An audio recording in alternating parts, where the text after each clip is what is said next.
Good morning दोस्तों, स्वागत है आपका अपने यूट्यूब चैनल स्टडी पॉइंट पर। जैसा कि दोस्तों आपने और हमने जो पहली प्रश्नावली है उसके अंदर यूक्लिड विभाजन प्रमेयिका का प्रयोग किया था, यानी कि कैसे सॉल्व होती है, कैसे उसका प्रयोग करते हैं। और उसी के अंदर एक टॉपिक आया था फंडामेंटल थ्योरम ऑफ अर्थमेटिक की। उसी का आज प्रयोग करने वाले हैं, यानी कि जो 1.2 प्रश्नावली है उसके अंदर फंडामेंटल थ्योरम ऑफ अर्थमेटिक की यानी अंकगणित की आधारभूत प्रमेय के बारे में विस्तार से चर्चा करेंगे। उसी टाइम पर बता दिया था यानी कि अंकगणित की आधारभूत प्रमेय क्या होती है, लेकिन यहाँ पर इसका पूरा एक्सप्लेन करेंगे। तो अब शुरू करते हैं फटाफट आज की जो चैप्टर है उसको, यानी कि जो 1.2 प्रश्नावली है उसके अंदर कुछ एक दो पॉइंट है, मैं उनको आपको नोट करवा देता हूं। यानी कि आप लिख सकते हो जो ज्यामिति के जनक है, यानी कि फादर ऑफ जियोमेट्री, ज्यामिति के जो जनक है वो यूक्लिड को ही कहा जाता है। और यूक्लिड की टोटल 13 बुक हैं। यूक्लिड की कितनी बुक है? टोटल 13 बुक हैं। और जो अंकगणित की आधारभूत प्रमेय है, अंकगणित की आधारभूत प्रमेय जिसे फंडामेंटल थ्योरम ऑफ अर्थमेटिक किया जाते हैं, इसे ही अभाज्य गुणनखंड विधि या प्राइम फैक्टराइजेशन मेथड के नाम से भी जाना जाता है। प्राइम फैक्टराइजेशन मेथड के नाम से भी जाना जाता है। और ये क्या होती है इसके बारे में अभी मैं आपको नोट करवा देता हूँ, उससे पहले मैं आपको बता देता हूँ। यानी कि किसी भी भाज्य संख्याओं को अभाज्य संख्याओं के गुणनफल के रूप में लिखा जा सकता है। यही है अंकगणित की आधारभूत प्रमेय या अभाज्य गुणनखंड विधि। और जो ये अंकगणित की आधारभूत प्रमेय है, यानी कि अंकगणित की आधारभूत प्रमेय के रूप में जब विख्यात होने से पहले सर्वप्रथम इसका जो वर्णन है वो यूक्लिड ने अपनी पुस्तक एलिमेंटस के अंदर, एलिमेंटस भाग 9 में इसमें इसका वर्णन किया गया था।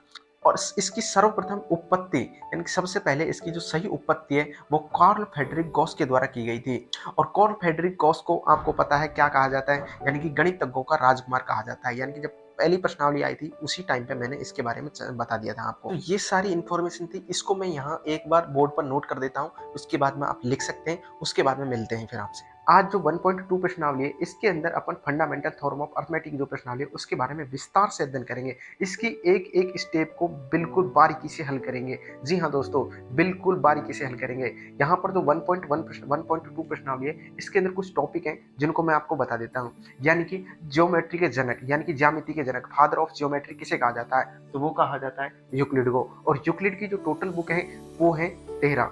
यहाँ पर देख सकते हो यूक्लिड की जो टोटल बुक है वो है 13। और जो अंकगणित की आधारभूत प्रमेय जिसे फंडामेंटल थ्योरम ऑफ अर्थमेटिक या अभाज्य गुणनखंड विधि या प्राइम फैक्टराइजेशन मेथड के नाम से भी जाना जाता है, ये यानी कि अंकगणित की आधारभूत प्रमेय के रूप में विख्यात होने से पहले, अंकगणित की आधारभूत प्रमेय के रूप में विख्यात होने से पहले इसकी जो सर्वप्रथम व्याख्या है वो यूक्लिड ने ही की थी। लेकिन उसके बाद में जो इसकी सही उपपत्ति है वो कार्ल फ्रेडरिक गॉस के द्वारा अपनी कृति है जिसका नाम है डिस्क्रिप्शंस अर्थमेटिकी में किया गया था। और जो कार्ल फ्रेडरिक गॉस है उसे पहली प्रश्नावली में मैंने बता दिया था, कार्ल फ्रेडरिक गॉस को गणितज्ञों का राजकुमार कहा जाता है। और जो ये प्रमेय है, यानी कि जो अंकगणित की आधारभूत प्रमेय है, ये क्या है इसकी मैंने परिभाषा बता दी थी, लेकिन मैं दोबारा इसको आप एक बार नोट कर सकते हैं, उसके बाद में मैं आपको बता दूंगा। एक बार मैं यहाँ पर भी बता देता हूँ, उसके बाद में नोट करवा दूंगा, उसके बाद में आप लिख सकते हैं। यानी कि किसी भी भाज्य संख्या को उसके अभाज्य संख्याओं के गुणनफल के रूप में लिखा जा सके, वह ही अंकगणित की आधारभूत प्रमेय या फंडामेंटल थ्योरम ऑफ अर्थमेटिक या अभाज्य गुणनखंड विधि या प्राइम फैक्टराइजेशन मेथड के नाम से जानी जाती है। तो एक बार आप इसको नोट कर लो, उसके बाद में मैं आपको लिखवाता हूं। यानी कि यहां पर देख सकते हैं कि जो अंकगणित की आधारभूत प्रमेय है वो क्या कहती है, प्रत्येक भाज्य संख्या को एक अभाज्य संख्याओं के गुणनफल के रूप में व्यक्त किया जा सकता है। लिख सकते हैं एक बार, मैं इसको फिर इसके बाद में एक्सप्लेन करता हूँ क्या है ये। तो यहाँ पर जैसे कि मैंने कोई संख्या लिखी, जैसे कि यहाँ पर कोई x बराबर मैं इसको लिखूँ p1 into p2 into p3 dot dot dot dot pn। इसका मतलब यहाँ पर क्या है, यानी कि जो x है ये क्या है, एक भाज्य संख्या है। ठीक है, x एक भाज्य संख्या है। और उसके बाद में जो p1 और जो p2 pn जो संख्या है ये क्या है, ये एक अभाज्य संख्या है।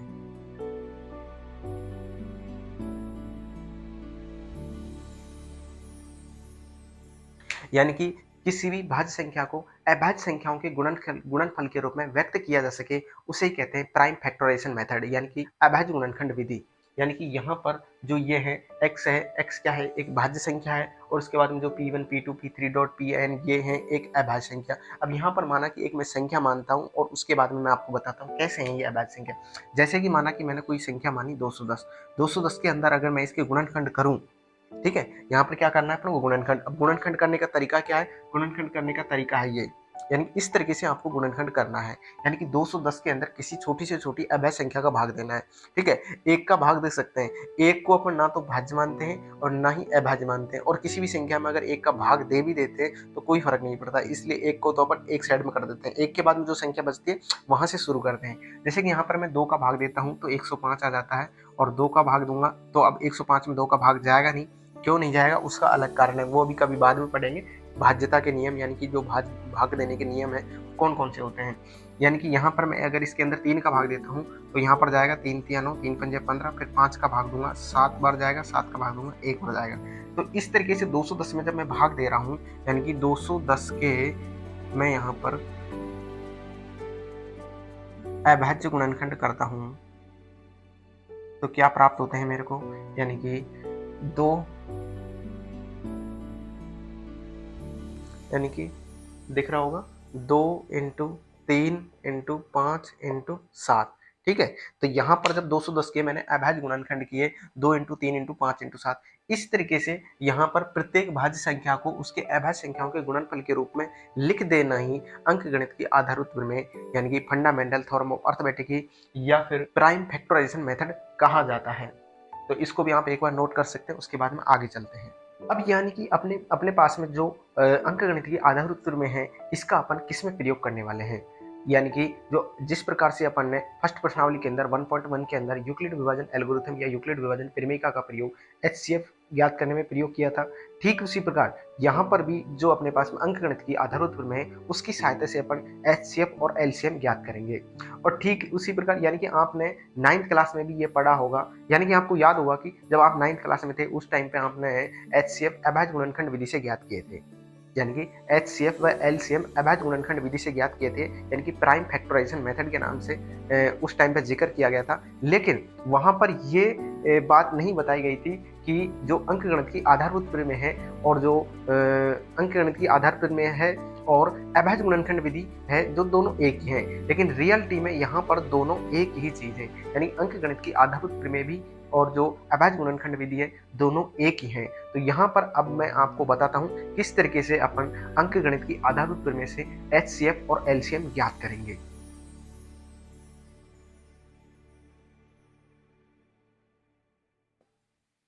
तो यहाँ पर देख सकते हो दोस्तों, यहाँ पर जो मैंने लिखा हुआ है HCF और LCM, ये अपन ज्ञात करेंगे अर्थमेटिक यानी फंडामेंटल थ्योरम ऑफ अर्थमेटिक, यानी कि जो अंकगणित की आधारभूत प्रमेय है उसकी सहायता से अपन HCF और LCM ज्ञात करेंगे। लेकिन HCF और LCM उस प्रमेय की सहायता से ज्ञात करने से पहले एक बार ये तो जान लेते हैं HCF है क्या, LCM है क्या रियलिटी में।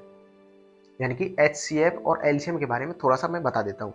ठीक है, तो यहाँ पर देखो जो HCF है, HCF की जो फुल फॉर्म होती है वो होती है highest, HIGHEST, highest common COMMO common factor FECTOR। इसके बाद में जो LCM होता है, LCM क्या होता है, यानी कि यहाँ पर जो LCM है इसका मतलब है list, LEAST, list common COMMO and common multiple MULTIPLA। ठीक है, तो यहाँ पर देख सकते हो HCF यानी हाईएस्ट कॉमन फैक्टर और LCM है लिस्ट कॉमन मल्टीपल, यानी कि हाईएस्ट यहाँ पर मैं इसका हिंदी में भी लिख देता हूँ, यानी कि हाईएस्ट यानी महत्तम समापवर्तक, महत्तम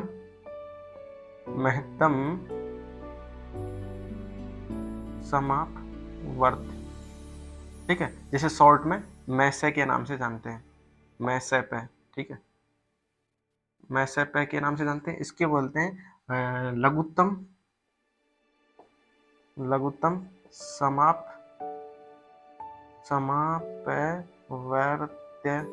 समापवर्त, यानी कि इसको बोलते हैं लेसेप। ठीक है, यानी कि यहाँ पर देखेंगे जो HCF है उसी हाईएस्ट कॉमन फैक्टर महत्तम समापवर्त और LCM यानी लिस्ट कॉमन मल्टीपल लघुत्तम समापवर्त। यहाँ पर अपन को जो मेन जो शब्द देखना है वो ये देखना है। यहाँ पर देखेंगे जो HCF है उसके अंदर क्या आ रहा है, हाईएस्ट। हाईएस्ट का मतलब आपको ये अंदाजा लग रहा होगा कि यहाँ पर अपन को कोई बड़ी से बड़ी संख्या ज्ञात करनी होगी। ठीक है, तो यहाँ पर अपन को जो बड़ी से बड़ी संख्या ज्ञात करनी है, और जो एलसीएम यहाँ पर लिखा हुआ है लिस्ट, लिस्ट यानी सबसे छोटी, लॉ यानी कि सबसे छोटी संख्या ज्ञात करनी है। अब वो छोटी बड़ी कैसे ज्ञात करेंगे, एक बार मैं एक संख्या ले लेता हूँ, उसके बाद में मैं आपको बताता हूँ। यानी कि जैसे अपने पास में कोई संख्या है, जैसे कि मैंने लिखा यहाँ पर 18 और 24, ठीक है। तो यहाँ पर आप ध्यान से देखेंगे कि 18 जो 24 संख्या है, इनका मेरे को एचसीएफ ज्ञात करना है। अब पहले मैं बता देता हूँ एचसीएफ होता क्या है, इसकी जो परिभाषा है, परिभाषा क्या है, ठीक है। एक बार परिभाषा तो जान लो, परिभाषा क्या है, यानी कि वह बड़ी से बड़ी संख्या, हाईएस्ट यानी कि वह बड़ी से बड़ी संख्या जिसके द्वारा दी गई संख्याएं विभाजित हो जाए, वह बड़ी से बड़ी संख्या जिसके द्वारा दी गई संख्याएं विभाजित हो जाएं, एचसीएफ कहलाता है। और लीस्ट कॉमन मल्टीपल यानी कि लघुत्तम समानुपाती, यानी कि वह छोटी से छोटी संख्या, वह छोटी से छोटी संख्या जो दी गई संख्याओं के द्वारा विभाजित हो जाए।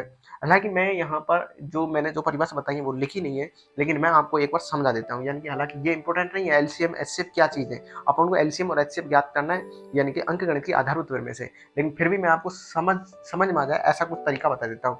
यानी कि जो एचसीएफ होगा उसका यहाँ पर संख्याओं के अंदर भाग दिया जाएगा, ठीक है। जो अपने पास में संख्या है 2 3 4 जितनी भी संख्या है उसके अंदर एचसीएफ का भाग देंगे। और एलसीएम में क्या करते हैं, एलसीएम में जो एलसीएम ज्ञात करते हैं, एलसीएम जो आएगा उसके अंदर संख्या का भाग दिया जाता है, ठीक है। समझ में आ रहा है, यानी कि किसका किस में भाग दिया जाता है। यानी कि अपने पास में कोई संख्या दी हुई होगी, सवाल दिया हुआ होगा, उसका एचसीएफ ज्ञात करेंगे।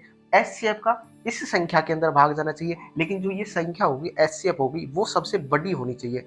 वैसे ही ठीक उसी प्रकार जो अपना एलसीएम होगा, ठीक है, एलसीएम निकाल लिया अपन ने, कोई संख्या आएगी, लेकिन जो वो एलसीएम आएगा वो सबसे छोटी से छोटी होगी, और उसके अंदर जो अपने पास में 2 4 5 संख्याएं दी हुई है उन सब का भाग जाना चाहिए। ये है एलसीएम और एचसीएफ, ठीक है। अब यहाँ पर अपने पास में देखो 18 और 24 दो संख्याएं ली हुई हैं अपने, यानी कि 18 लिया हुआ है, 24 लिखा हुआ है। तो यहाँ पर अपन एक काम करते हैं, इसका एचसीएफ ज्ञात करते हैं। एचसीएफ, अब एचसीएफ यहाँ पर मैंने बता दिया है कि क्या है एचसीएफ, यानी कि एचसीएफ ज्ञात करने के लिए, यानी कि जो संख्या है उनके अंदर भाग जाना चाहिए एचसीएफ का। तो मैं माना कि कोई संख्या मान लेता हूँ, यानी कि इसके अंदर 1 का भाग जा रहा है, इसमें भी भाग जा रहा है, इसमें भाग जा रहा है, यानी कि दोनों में भाग जाना चाहिए एचसीएफ का, ठीक है। तो बिल्कुल 1 का जा रहा है, लेकिन 1 का भाग देने से नहीं देने से कोई फर्क नहीं पड़ता है, तो 1 को तो अपन भूल ही जाते हैं।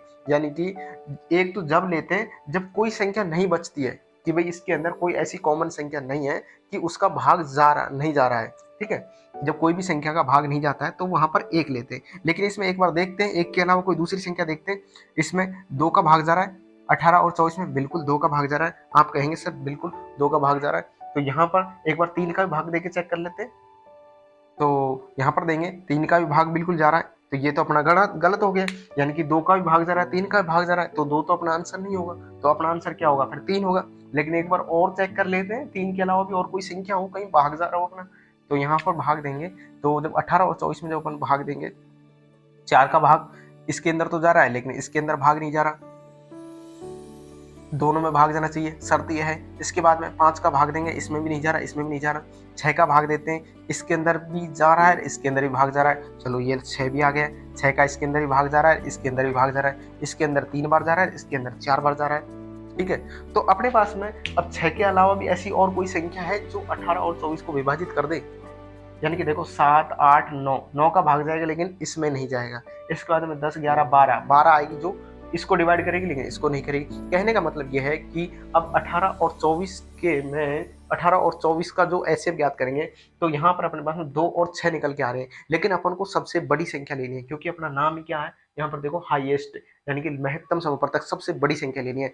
तो आपको समझ में आ गया होगा किस तरीके से कौन सी संख्या बड़ी है, कौन सी संख्या छोटी है। तो यहाँ पर देखेंगे जो अपना 6 है वो क्या हो जाएगा, ये एचसीएफ हो जाएगा, और 2 और 3 अपना एचसीएफ नहीं होगा, क्योंकि कंडीशन 2 और 3 पर भी लागू हो रही थी, लेकिन अपन को कंडीशन क्या लगानी है कि सबसे बड़ी होनी चाहिए, ठीक है। अब वैसे ही मैं इसका एक बार क्या करता हूँ, आपको एलसीएम लेना बता देता हूँ। यहाँ पर तो आपको समझ में आ गया कि इसका एचसीएफ 6 है, ठीक है। अब यहाँ पर जैसे अभी थोड़ी देर बाद में अपन जो अभाज्य गुणनखंड विधि पढ़ेंगे, तो वहां पर ये सब कुछ उल्टा हो जाएगा। लेकिन यहाँ पर ध्यान देना है कि यहाँ पर तो अपन संख्याओं के बारे में बात कर रहे हैं, लेकिन वहां पर मैं अभी बता देता हूँ किसके बारे में बात करेंगे, वहां पर करेंगे अपन घातों के बारे में। तो घात का सिस्टम थोड़ा अलग होता है, ठीक है, समझना एक बार ध्यान से। तो अभी मैं आपको बता देता हूँ जो एचसीएफ है, सॉरी एलसीएम है, वो कैसे ज्ञात करते हैं। एलसीएम जैसे कि यहाँ पर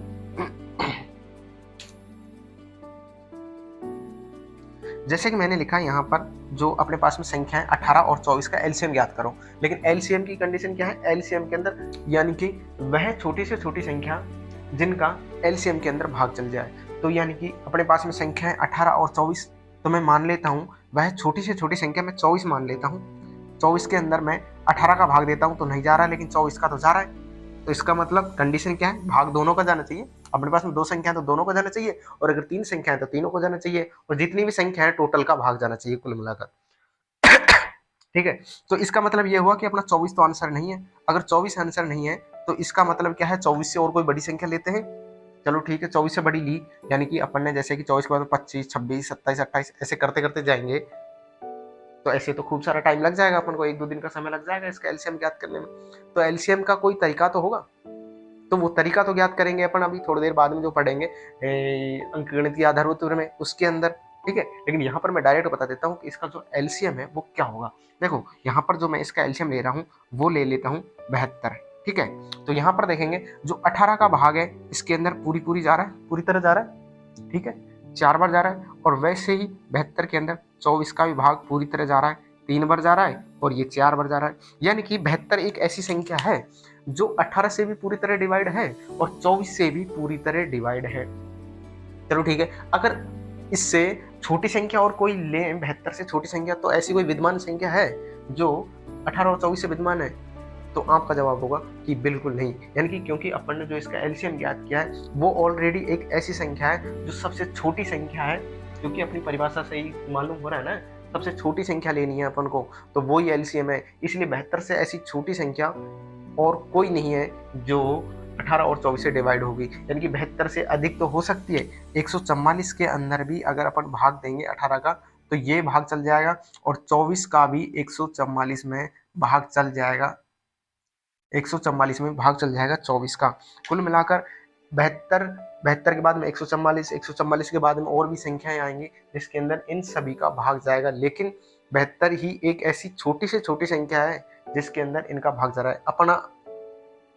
अपन को करना क्या है आखिरकार, अपन को करना यही तो है, सबसे छोटी संख्या ज्ञात करनी है, तो अपना एलसीएम आ चुका है 72। ठीक है, एक बार इसको समझ लिया तो मैं इसको मिटा दूं, उसके बाद में यानी कि जो अपनी अंकगणितीय आधारभूत प्रमेय है उससे अपन को एचसीएफ ज्ञात करना है, और जो अंकगणितीय आधारभूत प्रमेय है उसके अंदर एचसीएफ ज्ञात करेंगे। तो एचसीएफ कैसे ज्ञात करेंगे वो मैं आपको बताता हूँ। एचसीएफ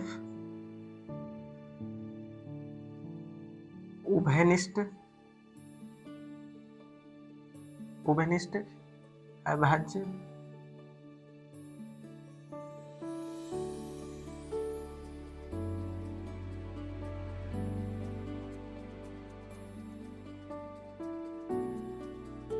यानी कि उभयनिष्ठ अभाज्य गुणनखंड की सबसे छोटी घात का गुणनफल लेना है एचसीएफ ज्ञात करने के लिए। इसके बाद में एलसीएम प्रत्येक अभाज्य प्रत्येक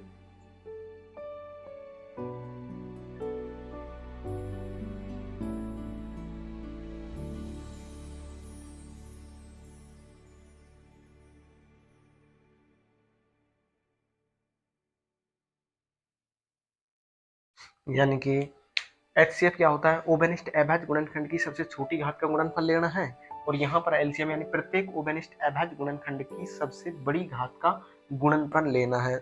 लेकिन अब आप कहोगे कि सर अभी थोड़ी देर पहले तो बताया कि एचसीएफ के अंदर क्या लेना था, सबसे बड़ी हाईएस्ट लेनी थी, लेकिन यहाँ पर तो आपने कह रहे हो कि सबसे छोटी घात लेनी है। तो उसी टाइम मैंने बता दिया था कि जब अपन अंकगणित की आधारभूत प्रमेय पढ़ेंगे और उसमें भी जब अपन एचसीएफ एलसीएम ज्ञात करेंगे तो वहाँ पर कुछ उल्टा हो जाएगा।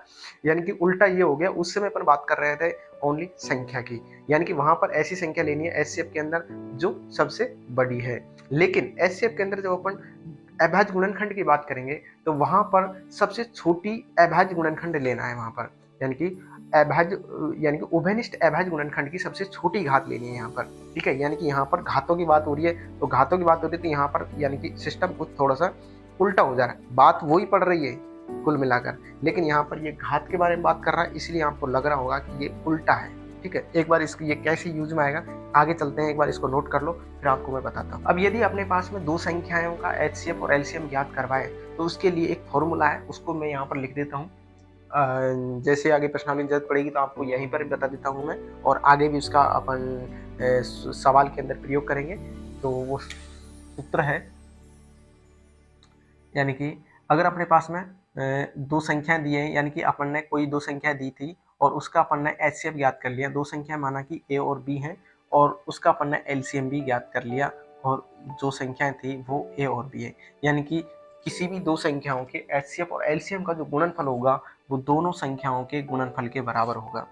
ठीक है, यानी कि किसी भी दो संख्याओं के एलसीएम और एचसीएफ के गुणनफल है जो दोनों संख्याओं के गुणनफल के बराबर होता है। ठीक है, ये कोई फॉर्मूला है। अगर अपने पास में दो संख्या दी हुई हो, लेकिन आपकी किताब में एक चीज और दी गई है तो उसको मैं आपको बता देता हूँ।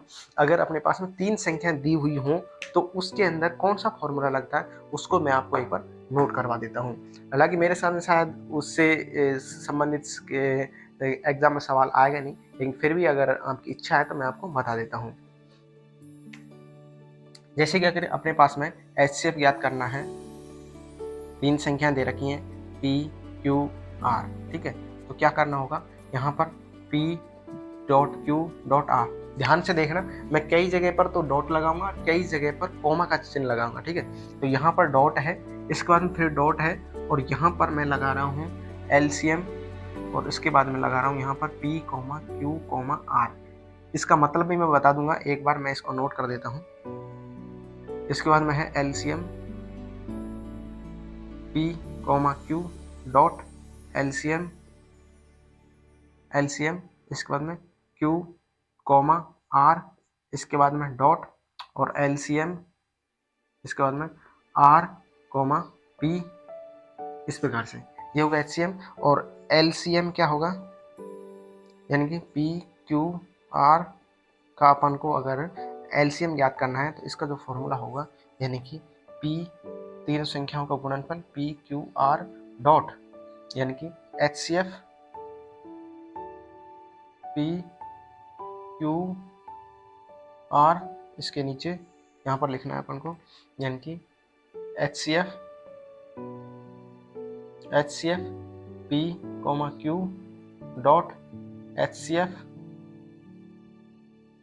Q, R डॉट और HCF यानी कि R, P। यानी कि यहाँ पर मैं आपको बता देता हूँ ये किस तरीके से काम करेगा। जैसे अपने पास में अगर तीन संख्या दी हुई है, ठीक है, यानी कि P, Q, R कोई भी तीन संख्या दी हुई है और उसका अगर HCF ज्ञात करना है, यानी कि अपन को क्या करना है, सबसे पहले तीनों संख्याओं को मल्टीप्लाई करना है। उसके बाद में यानी कि जहाँ पर ये डॉट लगा हुआ है इसका मतलब है कि ये आपस में गुणा है। ठीक है, और जहाँ पर कॉमा लगा हुआ है इसका मतलब इन तीनों संख्याओं का एलसीएम ज्ञात करना है। सिंपली तीनों संख्याओं का एलसीएम ज्ञात कर लेंगे, उसको तीनों संख्याओं के गुणनफल से मल्टीप्लाई कर देंगे। यहाँ पर देखेंगे दो संख्याओं का यानी कि जोड़ा बनाना है। अपने पास में दो संख्याओं का जोड़ा बनाना है, पी क्यू, क्यू आर और आर पी।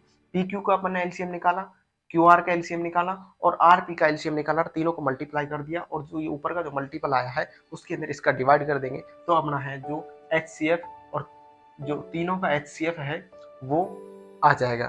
ठीक है, यानी कि तीनों संख्याओं का HCF है वो इसके बराबर में होगा। ठीक है, उसी प्रकार जैसे यहाँ पर दोनों HCF और LCM का जो गुणनफल है वो दोनों संख्याओं के गुणनफल के बराबर है, उसी प्रकार यहाँ पर देखेंगे LCM यानी कि तीनों संख्याओं का जो LCM होगा वो क्या होगा, यानी कि तीनों संख्याओं का गुणनफल और HCF निकालेंगे तीनों संख्याओं का, उसके बाद में दो संख्याओं का HCF, फिर दो संख्याओं का HCF, दो संख्याओं का HCF। यहाँ पर ध्यान से देखने पर आपको ये पता चल रहा होगा जब अपन HCF ज्ञात कर रहे हैं तो यहाँ पर इसके अंदर ओनली LCM का ही प्रयोग कर रहे हैं। देखो यहाँ पर भी LCM।